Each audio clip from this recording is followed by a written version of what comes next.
Hey everybody, welcome to the third lecture video for Unit 4. Today we're going to continue our discussion of soils, this time by looking at properties of soil.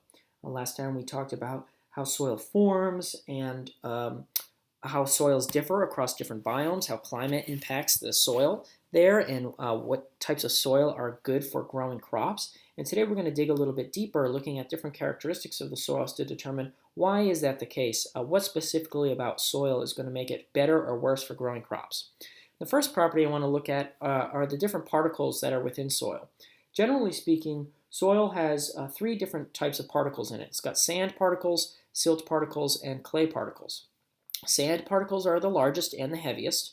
Silt particles are intermediate size and intermediate mass. And clay particles are the smallest and the lightest. I would definitely memorize this. In any given sample of soil, there might be mostly sand, it could be mostly clay, it could be a mixture of all three, but there are different particles in the soil, and that's going to change its properties. The foremost property that it's going to change is the texture of the soil. Depending on how much sand is in there or how much clay is in there, the texture of the soil is going to feel very different. And we can take a look at that using a variety of different methods, one of which we will do in the lab, the mason jar test. But we can also look at the soil texture using what is called a soil texture pyramid. And this graph is kind of funky. It's probably unlike anything you've ever seen. And it's not the food pyramid, so don't go ahead thinking that you're going to get 3 servings of sandy clay today. Although if you do, I would highly recommend seeing a doctor. So on one axis here, we've got the percentage of clay that is present. And the other axis, going in the opposite direction, we've got the percentage of silt present. And on the bottom, we've got the percentage of sand that's present. And so that any given soil sample is going to be a combination of clay, silt, and sand. So let's say that we've got a sample that is 100% clay. Okay, we want to go all the way to the bottom of this axis. 100% clay means that there's 0% silt. Well, 0% silt is on the other side right here. And if it's 100% clay, it also means it's 0% sand, which is right here. So we want to find the intersection of this point, and this point. Well, that's right here. It's clay, right? That's pretty obvious. But it can get a little bit trickier than that. Let's say we've got a sample that is 60% clay, 20% silt, and 20% sand. Well, 60% clay is right here, 20% silt is right here, and 20% sand is right here. So what we want to do is we want to now trace the lines that are present here to find the point where they meet. And the point where they meet is going to be the texture of that soil. So in this case, it's still mostly clay, so it's going to be clay texture. But there are lots of other different textures of soil. So I'm going to remove these red circles and give you some examples in the Edpuzzle that you can try out. Okay, so when we look at these textures, the best texture for growing crops is going to be loam. Loam is the best texture for growing crops. And that's pretty much almost an equal parts mixture of sand, silt, and clay. Actually, let's go back. Why don't you do the Edpuzzle and tell me which of the following percentages is going to get us loam? Okay, so loam is a pretty much equal parts mixture of sand, silt, and clay. And the reason that this is really good for plants is that it's going to be pretty decent at holding on to water, but it's not going to get waterlogged, right? If you have a soil that holds on to water really, really well, it's going to get waterlogged and plants are going to drown. On the flip side of that, if you've got a soil that water passes right through immediately, that's going to be too dry and plants aren't going to be able to survive there. So it's got a nice balance between the drainage and retention of water. Clay holds on to water for a really long time, whereas sand is extremely porous and allows water to flow through really quickly. So loam is a nice mixture of the two of those and is the optimal for growing plants. And going hand in hand with that are our next two soil characteristics, porosity and permeability. Porosity refers to the amount of pore space in between the soil particles. How much space is there in between? How much water, say, could fit in between the particles here? Let's say these are sand particles, right? And generally what we see is that as the particle size decreases, porosity increases. So sand is going to have the lowest porosity, and clay is going to have the highest porosity, because if you remember, clay has got the smallest particle size. And the reason for that is because smaller particles have a higher surface area, and so there's more space in between for water to cling to. Permeability, on the other hand, is the rate at which water passes through or drains through or infiltrates through the sample. So gravel is going to pass through water water is going to pass through gravel very quickly, right? It doesn't hold on to water very well. It's going to pass through sand a little bit slower. Silt, it's going to pass through even slower than that. And clay, it's going to take a really long time for water to pass through clay. And that's because clay can get very tightly packed together, so it has a very low permeability. These two in combination, porosity and permeability, will determine how much water the soil can retain, or the soil's water holding capacity. And that goes exactly back to what I was just talking about here with loam. An ideal mixture of a medium porosity and a medium permeability will allow a decent amount of water to be held in the soil for a long time, right? If porosity is too low, then there won't be enough water there, but if porosity is too high, it could get waterlogged. And that goes hand in hand with permeability. If water's passing through too quickly, plants aren't going to have time to suck up the water, but if water doesn't pass through at all, like with clay, the plants are going to drown. So a nice balance between the two is ideal for plant growth. Those were physical characteristics. Let's talk about some chemical characteristics. One chemical characteristic of soil is nutrient availability. The three main nutrients that are important for plant growth are nitrogen, phosphorus, and potassium. Nitrogen and phosphorus we've talked about at length. Potassium is represented by the letter K, so we refer to the trio as NPK.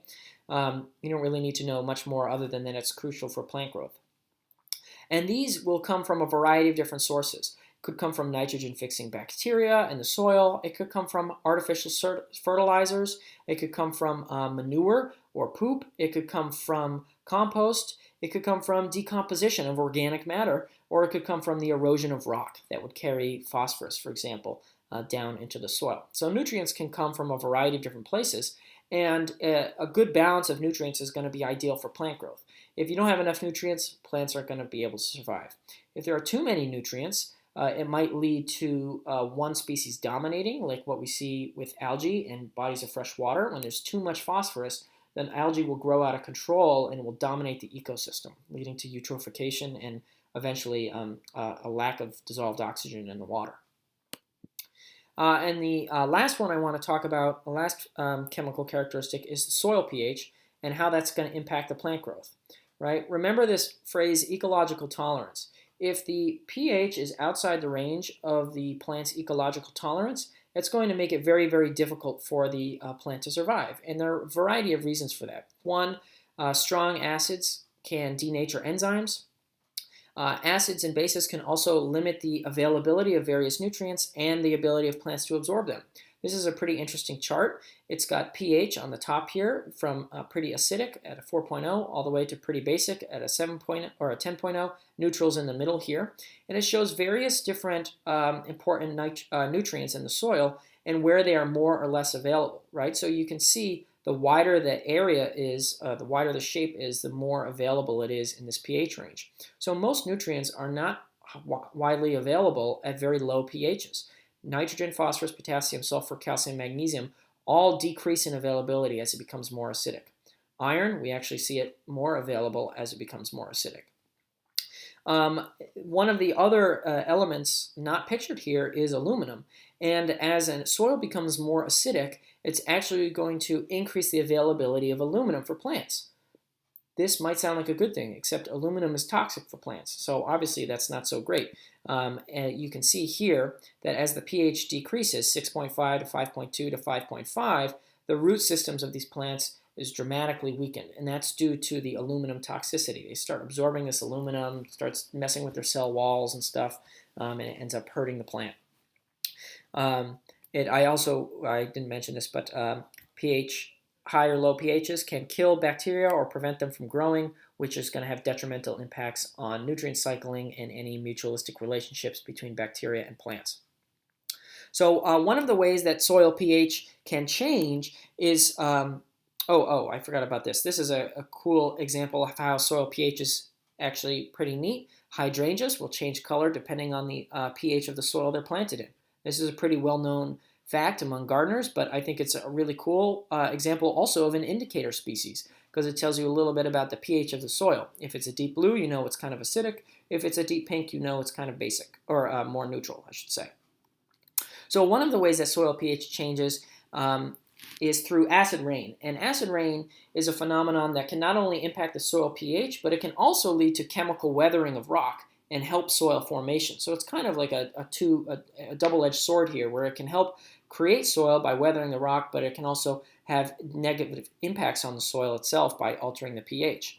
So we'll talk about this more when we get to atmospheric pollution in Unit 7, but basically the burning of fossil fuels, whether it's in a factory or in your car or in your fireplace, is going to release sulfur dioxide and nitrous oxides. It could be nitrous oxide or nitrous dioxide, NO1 or NO2.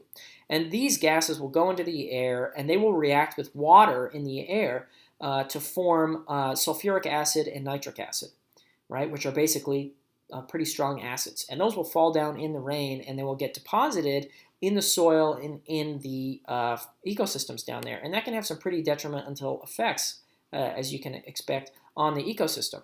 So not only will it destroy our beautiful statues by eroding them away with the acid-base reaction, it can also acidify the soils and kill trees. As you can see here, these trees are all dead due to acid rain.